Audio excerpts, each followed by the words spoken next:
Segunda carta do apóstolo Paulo à igreja em Corinto, capítulo de número 1, versículos do 3 em diante, vai dizer-nos assim a santa e poderosa palavra do Senhor. Bendito seja o Deus e Pai de nosso Senhor Jesus Cristo, o Pai das misericórdias e o Deus de toda a consolação, que nos consola em toda a nossa tribulação, para que também possamos consolar os que estiverem em alguma tribulação, com a consolação com que nós mesmos somos consolados de Deus.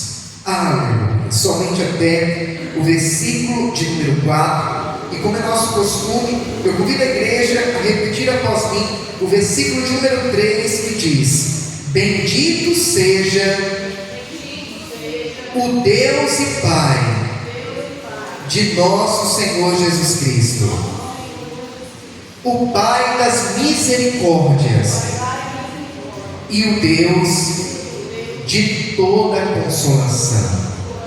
Só mais uma vez, e o Deus de toda a consolação. Aleluia! Coloque a Bíblia no teu assento.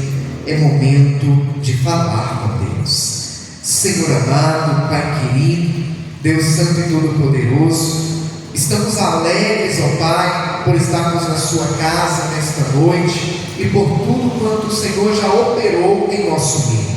Já podemos aqui falar com o Senhor em oração, já podemos também louvar e agradecer o Seu nome por meio dos louvores que aqui foram entoados a Ti. E agora a Sua igreja espera receber uma palavra, não uma palavra que venha do pastor Anderson, uma palavra que venha de conhecimento humano, mas a tua igreja espera receber uma palavra que nasceu primeiramente no coração do Senhor, o nosso Deus, e agora será ministrada ao coração da sua igreja.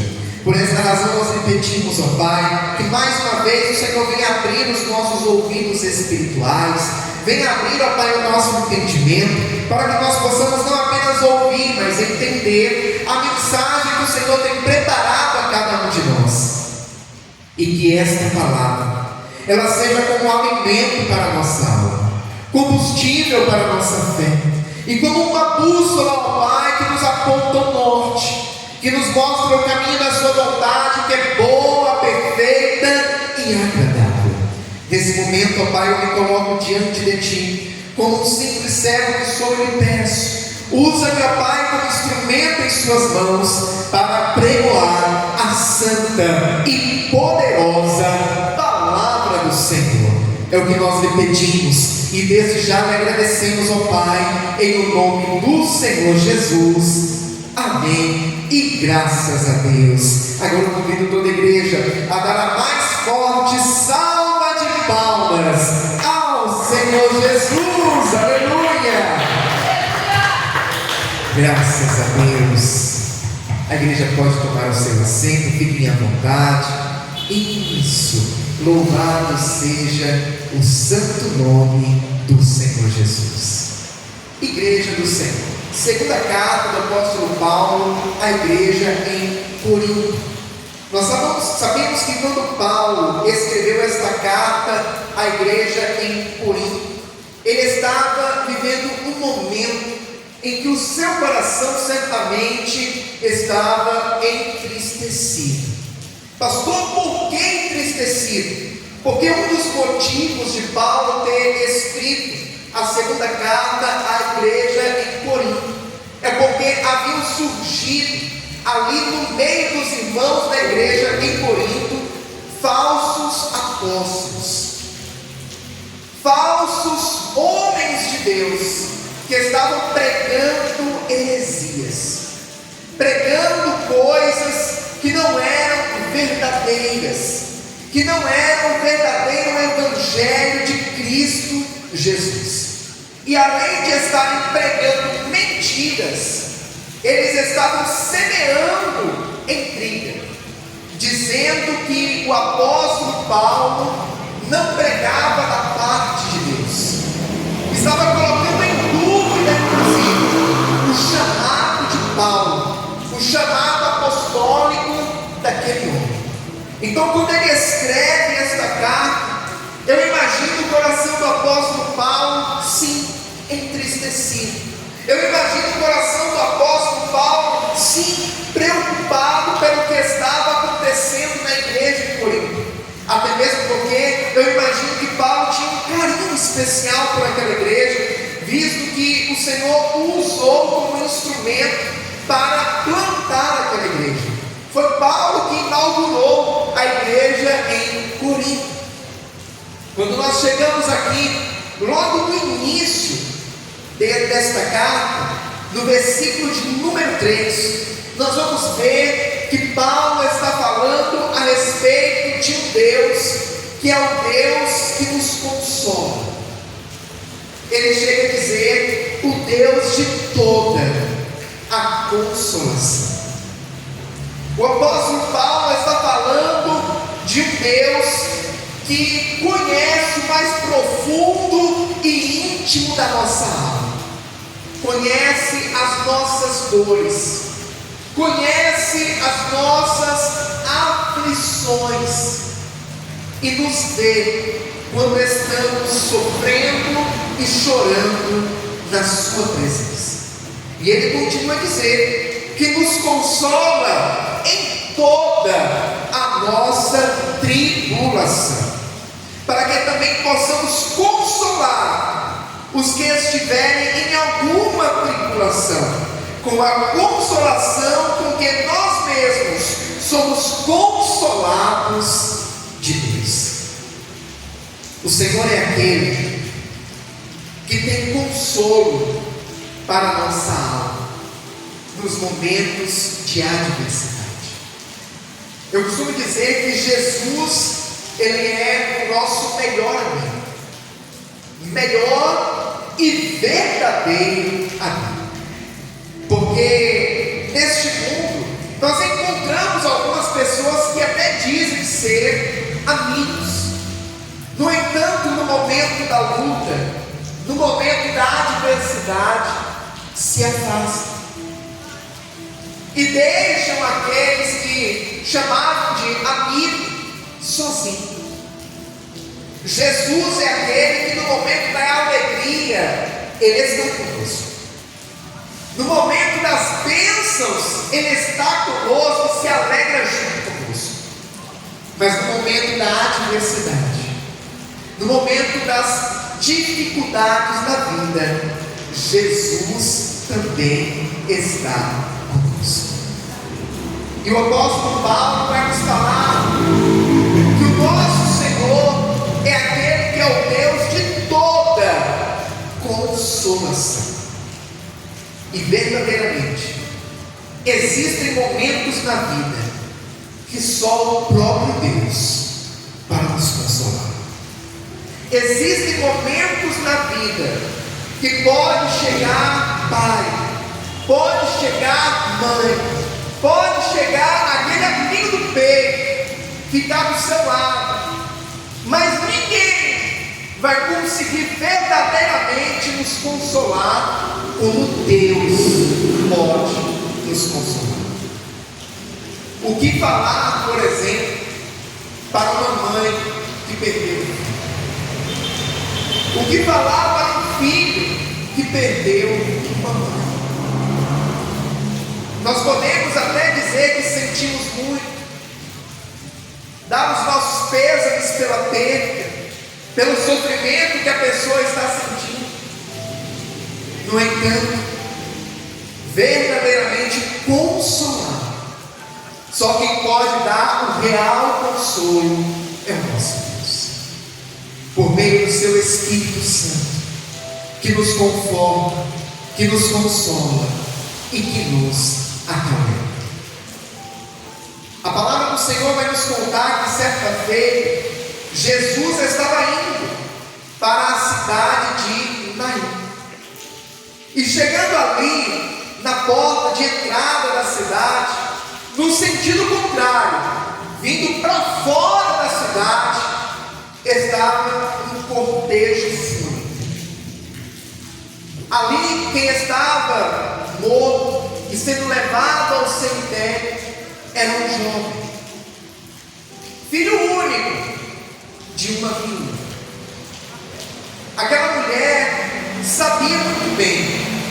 que era sofrimento. Aquela mulher sabia muito bem o que era a dor da perda, porque primeiro ela havia perdido o seu marido. A Bíblia deixa claro que ela era viúva.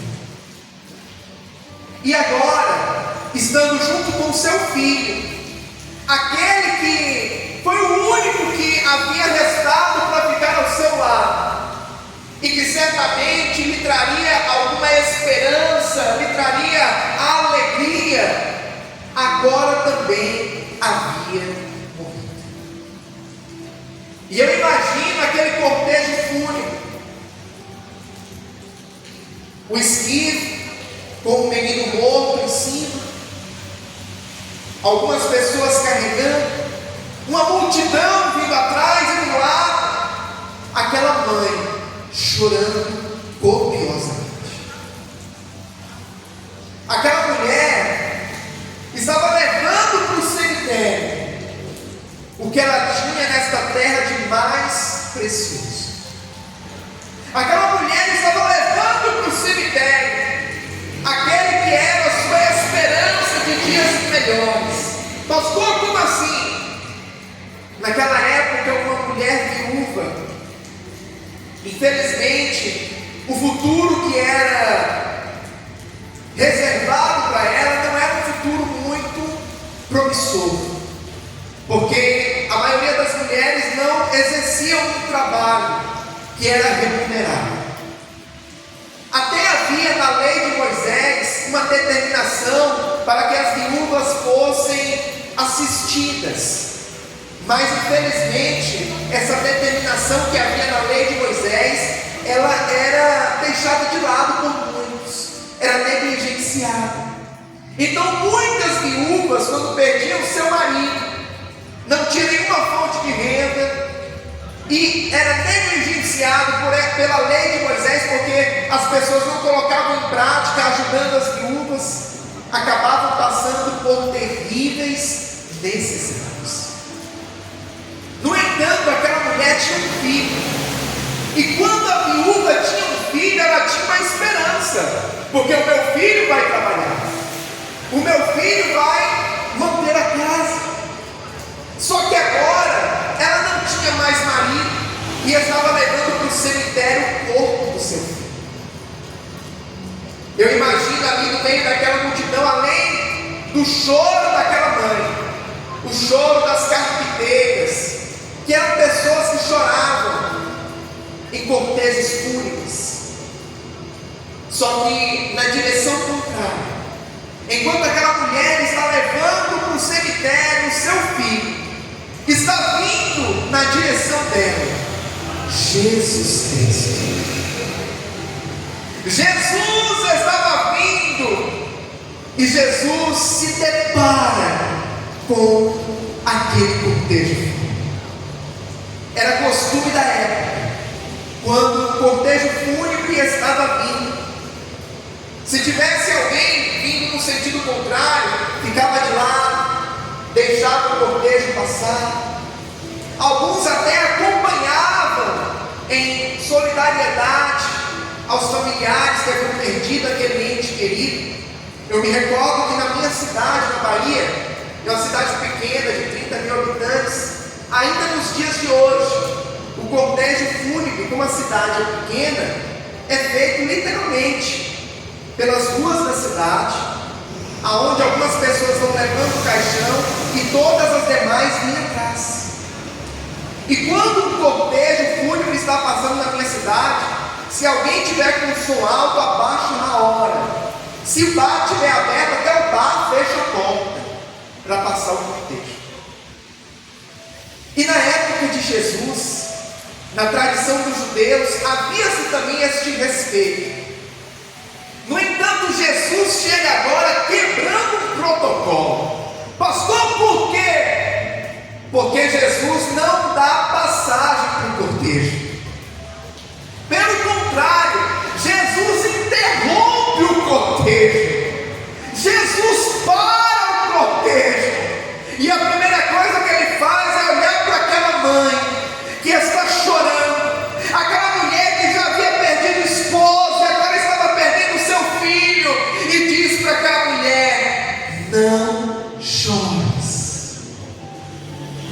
Ah, meu irmão, minha irmã, o nosso Deus é o Deus de toda consolação, é o Deus de todo o consolo, e Ele chega para aquela mulher e diz: não chores. Interessante que quando eu, você, vemos alguém chorando pela perda de alguém, e nos atrevemos a dizer: não chores, é apenas realmente para acalentar a pessoa, para tentar confortar de alguma forma. Mas Jesus, quando Ele diz: não chores, não é apenas para trazer acalento, é porque Ele já tem a solução para o motivo do choro daquela pessoa, é porque Ele já tem uma saída para aquele problema.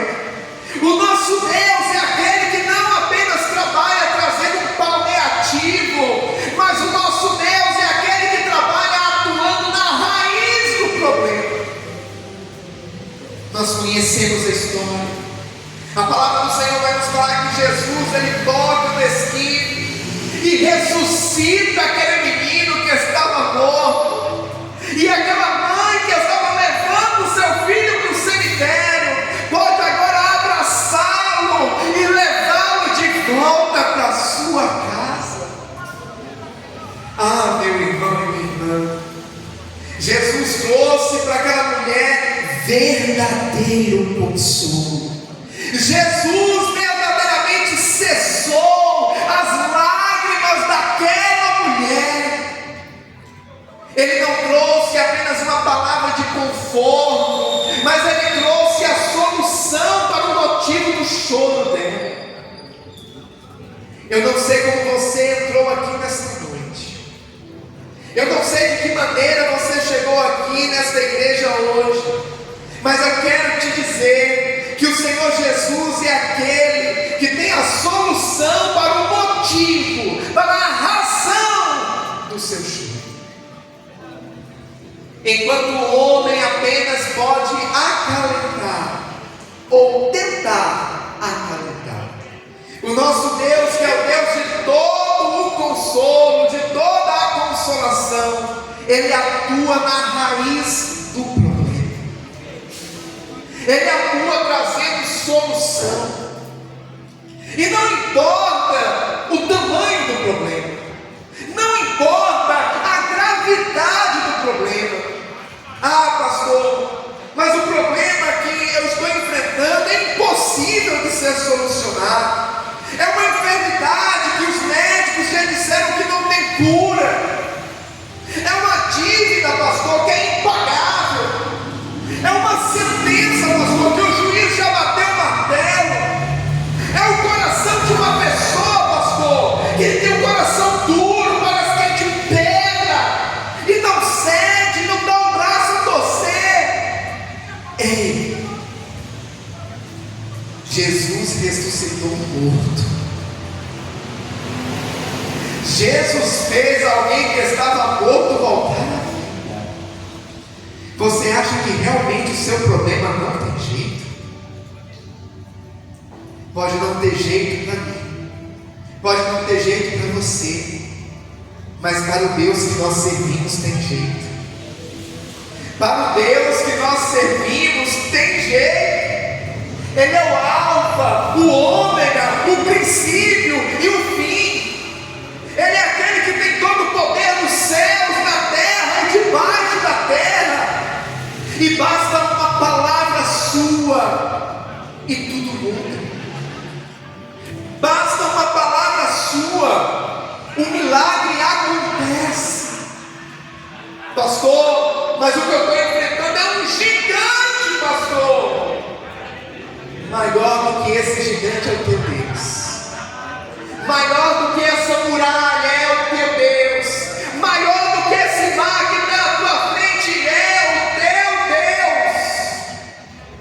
E nesta noite, Ele traz uma mensagem clara ao meu e ao teu coração, que Ele quer trazer verdadeiro consolo para mim e para você. E esse verdadeiro consolo que Ele está trazendo não é apenas para acalmar,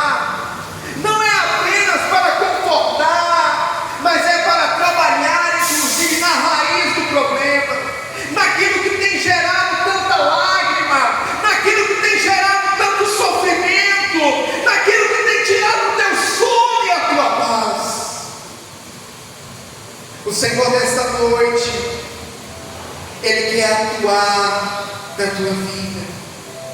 Ele quer operar um mover sobrenatural na tua vida, aleluia. Ele quer pôr fim a essas lágrimas, louvado seja o nome do Senhor. É necessário apenas que nós venhamos crer. Sem fé é impossível agradar a Deus.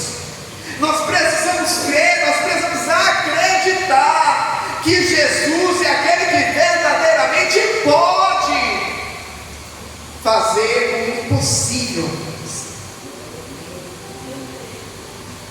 Jesus operou tantos milagres que estão registrados na Bíblia Sagrada, e tantos outros que nem estão registrados na Bíblia. Mas dentre os que estão registrados na Bíblia Sagrada, Jesus fez paralítico andar. Jesus fez cego enxergar. Jesus fez morto ressuscitar. Jesus fez a multiplicação de pães e peixes. 5 pães e 2 peixinhos Ele multiplicou a ponto de fazer 5.000 homens, sem contar com mulheres e crianças, comerem até se saciarem, e ainda sobrou no final 12 cestos. Pastor, o problema que eu estou enfrentando, a situação que eu estou enfrentando, é porque eu preciso de uma provisão na minha vida, pastor.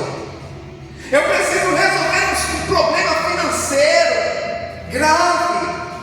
Ei, o nosso Deus é o Deus do mundo da prata e do mundo novo.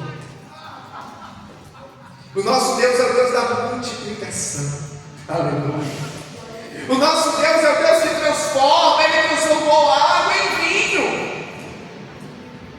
Alguém pode transformar água em vinho? Para mim é impossível. Para você é impossível. Mas para o nosso Deus é possível. O nosso Senhor Jesus, Ele venceu a morte. Nem a morte pôde o deter. Então eu te pergunto, o que é impossível para esse Deus? O que é impossível para o Deus que você serve? E eu tenho certeza que enquanto eu estou fazendo essa pergunta para você, meu irmão e minha irmã, você no seu coração está respondendo assim: nada, pastor. Nada é impossível para o meu Deus. Nada é impossível para o Deus que eu sirvo. Então creia que nesta noite Ele está trabalhando na tua vida. Ele está trabalhando nessa situação que tanto tem te afligido. Eu me recordo que quando eu congregava no Valo Velho, lá no Capão Redondo, o meu pastor, ele sempre falava assim para nós, inclusive virou um bordão da igreja. Ele dizia assim: cuida das coisas de Deus e Deus vai cuidar das tuas coisas. Enquanto você está aqui nesta noite, buscando o Senhor, enquanto você está aqui nesta noite, oferecendo ao Senhor a tua adoração, a tua entrega, o Senhor está trabalhando naquilo que para você parecia impossível. Porque Deus faz o que nós não podemos fazer. Deus chega onde nós não podemos ir. As nossas palavras, elas vão até um determinado ponto, mas aquilo que vem da parte do Senhor vai no mais profundo e íntimo da alma. Creia que nesta noite o Senhor tem algo especial para você, meu irmão e minha irmã. Creia que nesta noite o Senhor tem um verdadeiro consolo para a tua alma. Consolo não apenas de acalentar, de acalmar, mas consolo que vai atuar na raiz desse problema, em nome de Jesus. Amém, amados? Essa é a palavra do Senhor para o meu e para o teu coração nessa noite. Vamos aplaudir bem forte ao Senhor Jesus. Aleluia!